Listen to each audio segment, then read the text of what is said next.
ज्ञानप्लवेनैव वृजिनं संतरिष्यसि। तो तुम भी ज्ञान की नौका में बैठकर पाप के सागर को पार कर जाओ। ये समझ लो पार्थ कि जैसे अग्नि सब कुछ जलाकर भस्म कर देती है, वैसे ही ज्ञान की अग्नि कर्म फल की इच्छा, फल की प्राप्ति न होने पर आने वाले क्रोध और उस क्रोध के सहारे आगे बढ़ने वाले मोह को जलाकर भस्म कर देती है। हे पार्थ, इस मंत्र को सदैव याद रखो कि संसार में ज्ञान के समान पवित्र करने वाली न ही कोई वस्तु है और न ही कोई तत्व। ज्ञान ही सर्वोत्तम है। अज्ञश्च अश्रद्धानश्च संशयात्मा विनश्यति, नायं लोकोस्ति न परः न सुखम संशयात्मनः। जो अज्ञानी हैं, जिनमें श्रद्धा भाव नहीं है, जो बात बात पर शंका करते हैं, संशय युक्त हैं, वे तो नष्ट हो ही जाते हैं और उन्हें ना इस लोक में सुख मिलता है और ना ही परलोक में। इसलिए हे भारत, संशय को त्यागो और तुम्हारे भीतर जो मुनि बैठा है उसे जगाओ। ज्ञान योगी बनो पार्थ, ज्ञान योगी बनो और समझ लो कि ज्ञान की चरम सीमा ही कर्म संन्यास है। आप कर्म संन्यास और कर्म योग दोनों ही की प्रशंसा कैसे कर सकते हैं केशव? ये दोनों एक दूसरे को काटते नहीं बंधु, और कल्याणकारी तो ये दोनों ही हैं, किंतु इन दोनों में श्रेष्ठ है कर्म योग। वो क्यों और वो कैसे? जो द्वेष और आकांक्षा से ऊपर उठकर कर्म करता है वो तो नित्य सन्यासी है ही, और वो द्वंद्वों से रहित होकर सांसारिक बंधनों से मुक्त हो जाता है। इसलिए जो कर्म संन्यास को कर्म योग से अलग समझता है वो तो मूर्ख है ही। ज्ञानी ऐसा कभी नहीं समझते। कर्म त्याग तो वास्तव में निहित स्वार्थ के त्याग का नाम है पार्थ। इसलिए कर्म योग के बिना कर्म संन्यास की प्राप्ति हो ही नहीं सकती। कर्मयोगी को तत्वों का ज्ञान होता है और उसका देखना न देखना, सुनना न सुनना, चखना न चखना, जागना न जागना, लेना न लेना, छोड़ना न छोड़ना, और उसका हर कर्म लोक कल्याण के लिए होता है। और इसीलिए वो पाप से बिल्कुल वैसे ही अलग रहता है जैसे कमल जल में रहकर भी जल से अलग रहता है। ब्रह्मण्याधाय कर्माणि संगम त्यक्त्वा करोति यः, लिप्यते न स पापेन पद्म पत्रम इवाम्भसा। हे धनंजय, कर्मयोगी कर्म फल को त्याग कर परम शक्ति को प्राप्त होता है और 9 द्वारों वाले शरीर रूपी घर में सुखी रहता है। शरीर में ये 9 द्वार कहां से आ गए? महाराज, वासुदेव कृष्ण 2 आंखों, 2 कर्णों, 2 नथुनों, 1 मुंह और उत्सर्जन तथा प्रजनन की एक इंद्रिय की बात कर रहे हैं।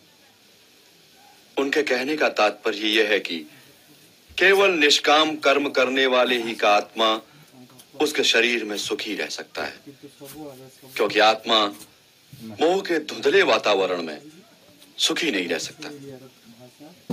इस ओर तो कभी ध्यान गया ही नहीं था संजय। यदि मनुष्य ने सोचना छोड़ न दिया होता महाराज, तो वासुदेव कृष्ण को बताने की आवश्यकता ही क्यों होती? 9 द्वार वाले इस घर से अब आगे चलो संजय।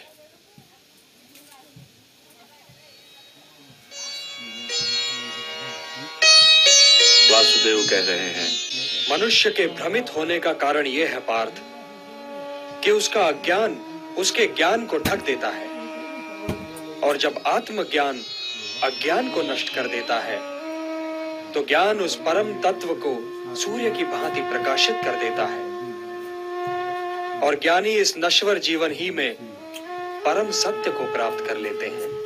उन्हें जन्म पर जन्म नहीं लेना पड़ता। कौन मरेगा या कौन जिएगा यह तुम्हारी समस्या नहीं है।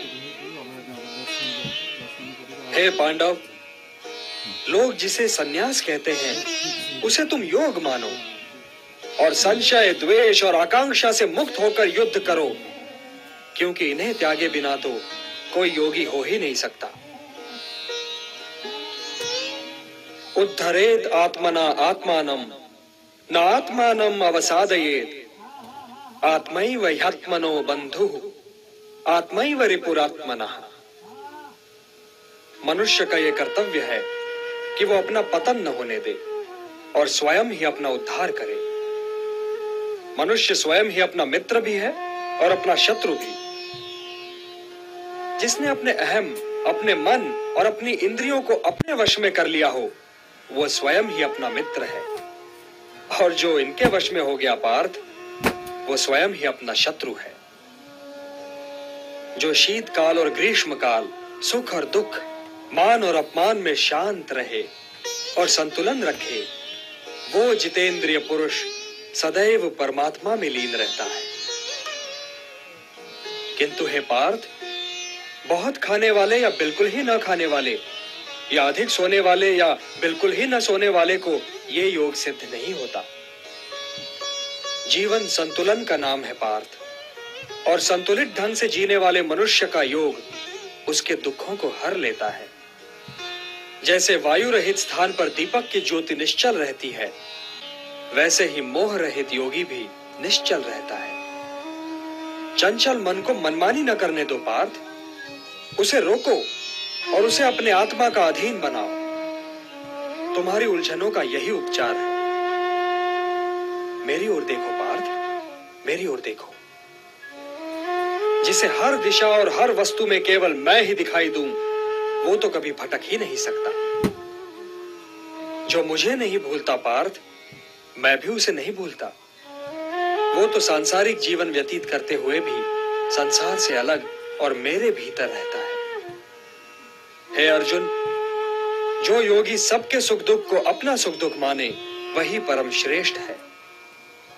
आत्मा उपम्येन सर्वत्र समम पश्यति योर्जुन सुखम वा यदि वा दुखम स योगी परमो मतः। किंतु योग मार्ग पे चलते चलते मन भटक तो सकता है। भटक क्यों नहीं सकता? अवश्य भटक सकता है। केशव, तो फिर ब्रह्म की प्राप्ति के मार्ग में इस भटकन का परिणाम क्या होता है? भटक जाने वाला बादल की भांति छिन्न भिन्न होकर कहीं नष्ट तो नहीं हो जाता केशव? वो चाहे लोक हो चाहे परलोक, कल्याणकारी शुभ कार्य करने वालों की दुर्गति तो हो ही नहीं सकती। हे कुंती पुत्र, मुझ में मन लगाओ, मुझ पर निर्भर होकर योग करो। तुम्हें मेरा संशय रहित पूर्ण ज्ञान मिल जाएगा। हे धनंजय, सबसे बड़ा सत्य तो मैं ही हूं। मैं ही वो धागा हूं जिसमें ये सारी प्रकृति मणियों की भांति पिरोई हुई है। हे कौंतेय, जल में रस मैं हूं, सूर्य और चंद्रमा में प्रकाश मैं हूं, वेदों में ओमकार मैं हूं, आकाश में शब्द भी मैं ही हूं। मैं ही पृथ्वी में पवित्र सुगंध हूं, मैं ही अग्नि में तेज हूं, प्राणियों में जीवन शक्ति मैं हूं, तपस्वियों का तप मैं हूं। हे पार्थ, प्रारंभिक बीज मैं हूं, बुद्धिमानों की बुद्धि मैं, तेजस्वियों का तेज मैं, बलवानों में काम रहित बल भी मैं ही हूं, और प्राणियों में धर्म के विरुद्ध न जाने वाला काम भी मैं ही हूं। मैं सब में हूं पार्थ, किंतु सबसे अलग भी हूं। मैं अविनाशी हूं, मैं निर्गुण हूं।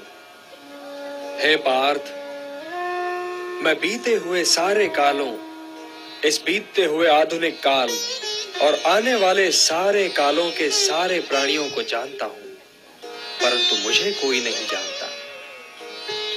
मैं ही जगत का पिता भी हूं, माता भी और पोषक भी। मैं ही ऋग्वेद हूं और मैं ही सामवेद।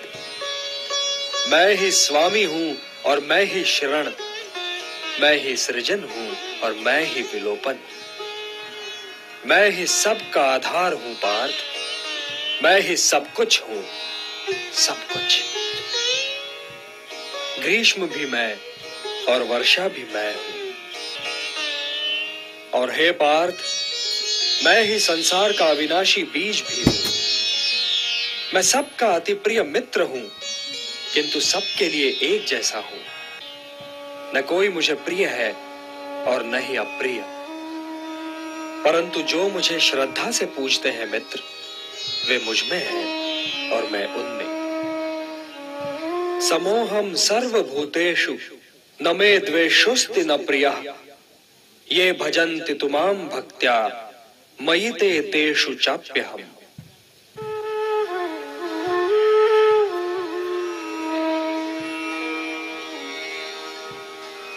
हे कृष्ण, आप परम ब्रह्म हैं, परम शोधक हैं, आप शाश्वत हैं, दिव्य तत्वज्ञ हैं, आप ईश्वर हैं, आप अजन्मा हैं।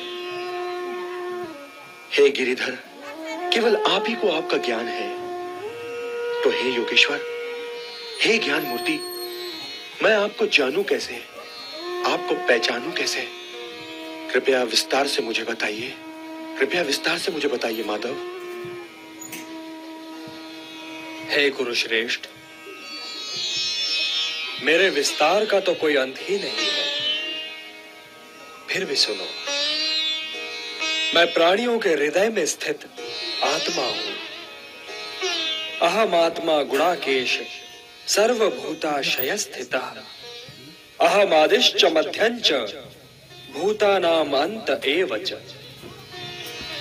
हे गुणाकेश, मैं ही आरंभ भी हूं, मध्य भी और अंतिम का अंतिम छोर भी।